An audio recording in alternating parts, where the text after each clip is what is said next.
Hi, everyone. My name is Steve Bridges, and I teach courses in accounting, in business technology, and in office administration at Whatcom Community College. And this is an orientation for my classes. So, what we're going to do here quickly, we're going to go over a couple of policies for the course, places where you can get a hold of me, and then to show you the important pages on Canvas to where you can dive in and start getting your work done for the quarter. So, what I'm going to do here is share my screen and just kind of go through a quick PowerPoint and also switch back and forth and show you those Canvas pages, just kind of get you oriented to the class. Okay, here we go. Okay, this says the courses I teach are also known as the Business Lab courses. Let's open that up to full screen. Okay, first of all, my contact info. Again, my name is Steve Bridges. This is my email address. This is my phone number. I'll tell you, this is only a voicemail. I don't actually have a phone in my office, but it will go to voicemail. So if you do want to leave me a message, you're certainly free to. I will absolutely listen to it as soon as I get it, but know that there will not be a person picking up. It goes directly to voicemail. Canvas messaging is probably the easiest way to get a hold of me because it goes both to my email and Canvas, and I try to I get back as quickly as possible. And then through Zoom, I'll show you on the Canvas page where you can find my Zoom info. And then you can also find me in person in the Learning Commons 301. This is the kind of the new library. You go to the third floor to the tutoring center, take a right, go to the end of the hall. You'll find me. There should be a little sign on the door that says like Business Lab on it and has my name on it. That's where you'll find me. Check Canvas for those office hours because they can change from quarter to quarter. So that's me. So how do these classes work? So real quickly, we're going to talk about the important pages on Canvas that you'll find everything that you'll need to know to complete the course.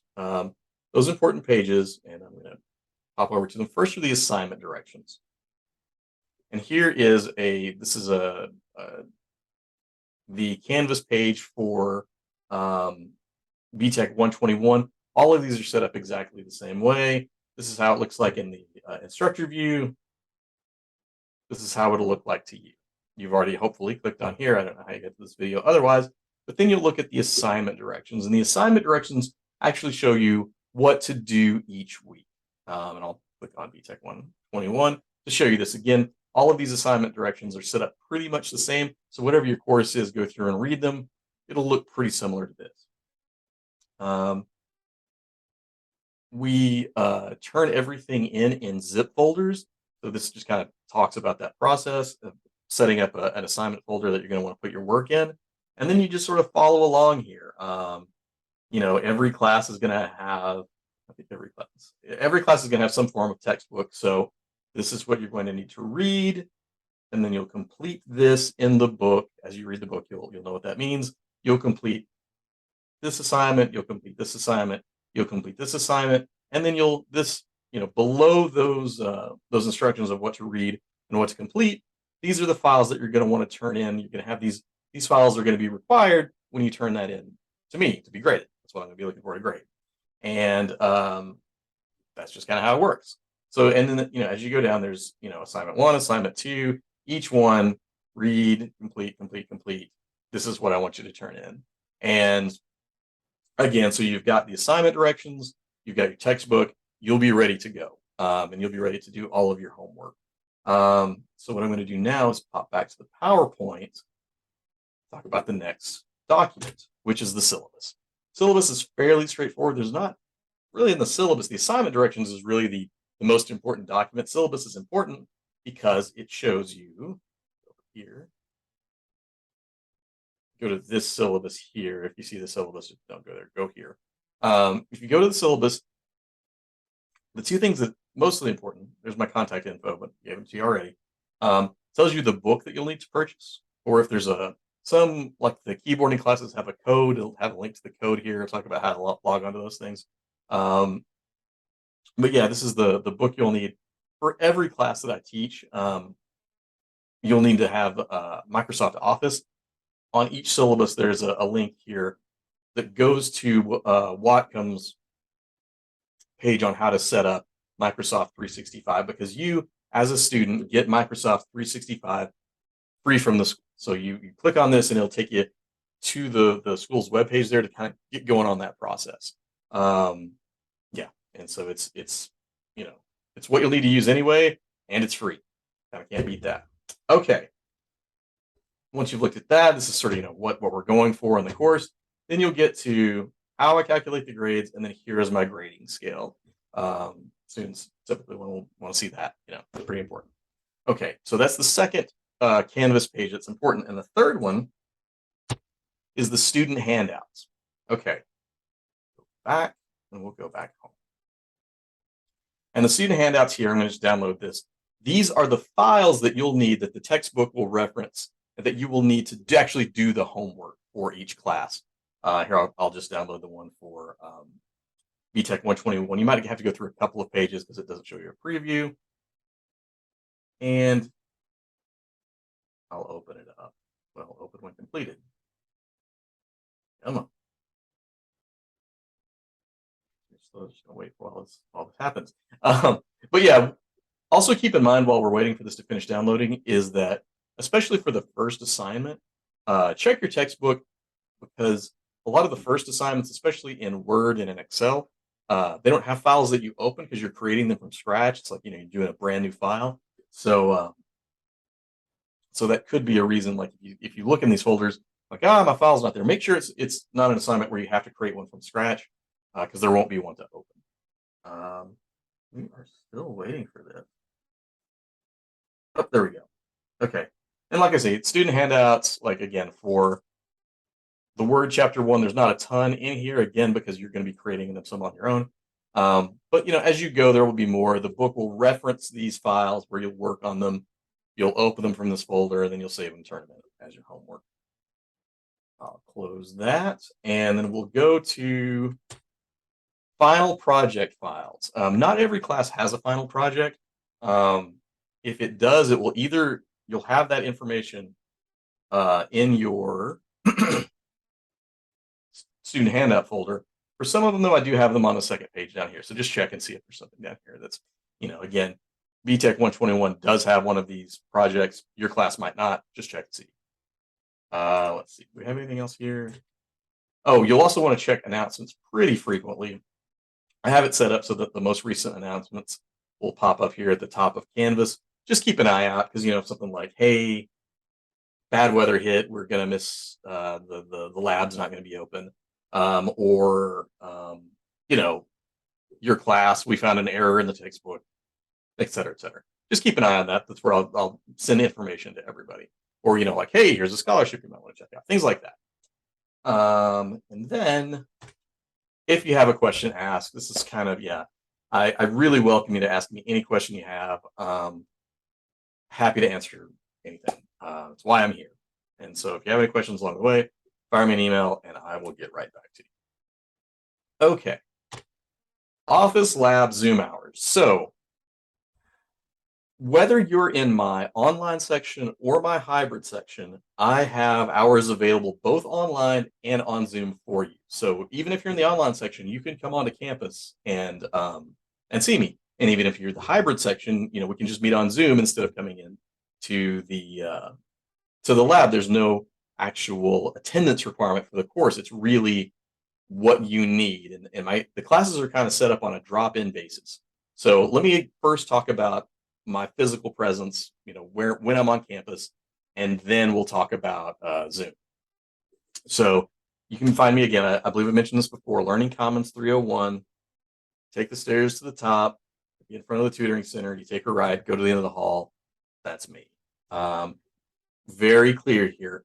Even if you're in the hybrid section, you are not required to come to class. You're not required to come to Learning Commons 301.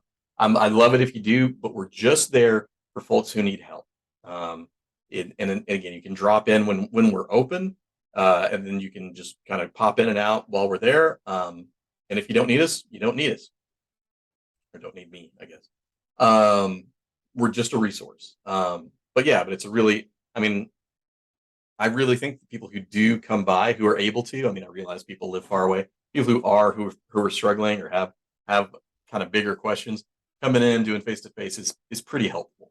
But again, if you don't need it, you don't need it. Right now, the hours for the lab, again, this could change, but right now it's going to be Monday through Thursday, all throughout the quarter, 11:30 to 4, and it's also by appointment. But kind of one of the good things about being in that library building is I believe it's open till 9 p.m. And I am completely fine staying late or coming in at a later time, coming in on a weekend if you give me a little bit of lead time. I can't pop in on Saturday, but I can set up appointments for people in the library because that's where my office is. That's where our classroom is. So these are the times I'm definitely going to be there. But if you need to schedule an appointment for a time that I'm not already scheduled for, we can work around those library hours, and it's actually pretty easy. Another way to get a hold of me is through Zoom. And I used to do Zoom appointment hours. I've kind of stopped because honestly, there weren't a ton of people coming at like specific hours. People would much prefer to like just set up an appointment. So it's kind of, I just do Zoom by appointment now. I'm going to pop back over to the Canvas page. If you go to the office hours and Zoom link, you'll just find the information kind of that I gave you. This is where I'm at on campus. Here are the hours, and then this is the Zoom link. And if you happen to need the Zoom room ID, this is the Zoom room ID. There's no password, and you'll just pop into a waiting room, and I'll bring you right in. It's not open all the time, so you will need to request it, but pretty much any time I can just pop it open. So yeah, that's how you get a hold of me. And let's see here, how to turn things in. So our assignments require zip files. I'll show you how to make a zip file really quickly. And the other thing is I accept late work pretty much to the end of the quarter. I assign this homework, so you'll do it, and I want you to do it. So I will accept it late. The only thing is there's about a 10% penalty for each assignment for each week that you're late, and it becomes late, after the due date. It's the next day. Maybe you get a little bit shaved off of that, but yeah, it's going to be pretty much 10 points for each week. One way to get around this is just to let me know it's going to be late or you're going to miss the assignment. I'm really flexible about that because, we all live lives and things happen, and for whatever reason you might need to turn in something late. Just let me know. Send me an email or a Canvas message before it's due, or if it's an emergency situation, just send me a message as soon as you can, and then we can generally waive those penalties. But if I just get it late, I just assume it's late, and I'm going to take that penalty off. But let's look at zip files. To create a zip file is actually fairly easy. Let's see here. I'm going to create a file here. Let's see here. Create a folder, and we're going to call this assignment 1. Okay, and so this is your assignment 1, and let's just say that it's again, doesn't really matter. We'll say it's for BTech 121, which is a Word class. So we'll go here on our document. We'll say homework, and we'll save it. Now, when we save it, I'm going to go to my desktop, and I'm going to find that assignment 1 folder, and I'm going to save it there. I'm going to call this homework 1. These, as you saw in the assignment directions, that'll, you'll see which files need to be saved. But in this, of course, this is just an example. And, if there was a homework 2, a homework 3, whatever, we would have saved them all to this assignment. We open up the folder, there is our assignment. But now we want to zip it. That's how we turn it in. The only type of file that Canvas will accept for my classes is a zip file. And here's how you make it. You take your folder, whether it's most likely going to be in your documents folder, but again, I've just got this on my desktop as an easy example. I'm going to right click where it says send to. It says compressed or zipped folder here. I'm going to click that, and it's going to create another little folder. This is exactly the same folder as this one, but it is now zipped. It's a little bit more compressed and easier to upload. And it also puts all your files in one place. So you don't have to, file 1, file 2, file 3. Just put in the zip, send that up. You go here, and there's that assignment 1, and there's homework 1, right? So you'll take that assignment 1, you'll go to the Dropbox for assignment 1, start assignment, browse, find that zip file, and then you'll submit assignment when you're done. I'm not going to submit it because it's not really homework. Okay. Close that, I think that's everything we'll need out of Canvas. And let's see if there's anything else we want to talk about. Oh yeah, just I talked about this earlier. Is that you do have access to Office 365 for free just by being a Whatcom student, or if for whatever reason you can't get Office 365 to work, first I would contact the computer help desk. You can find their website online on our school's webpage to kind of get that worked out. You can also access something called VMware, which is a remote access to a school computer. A real caveat there is if you do use VMware, please don't save anything to the desktop, because when you log off of a VMware computer, it erases the desktop and you can lose work that way. That's very bad. So in most cases, you won't have to use it though. You can just download Office 365, do your work in there, you'll be good to go. And that kind of covers it. That's the end of the PowerPoint. And I've really kind of covered the main points. Again, check out those assignment directions to find out what you're doing. Get your assignment, or excuse me, get your syllabus to find out what your book you need. Get your student handouts to get the files you'll need to do your homework. Some classes really don't use too many of those student handouts at all. Some of them use tons of them. It just kind of depends. The assignment directions will tell you. The textbook will tell you. And yeah, after that, just if you have any other questions, just please let me know. And that's it. Have a great quarter. Bye-bye.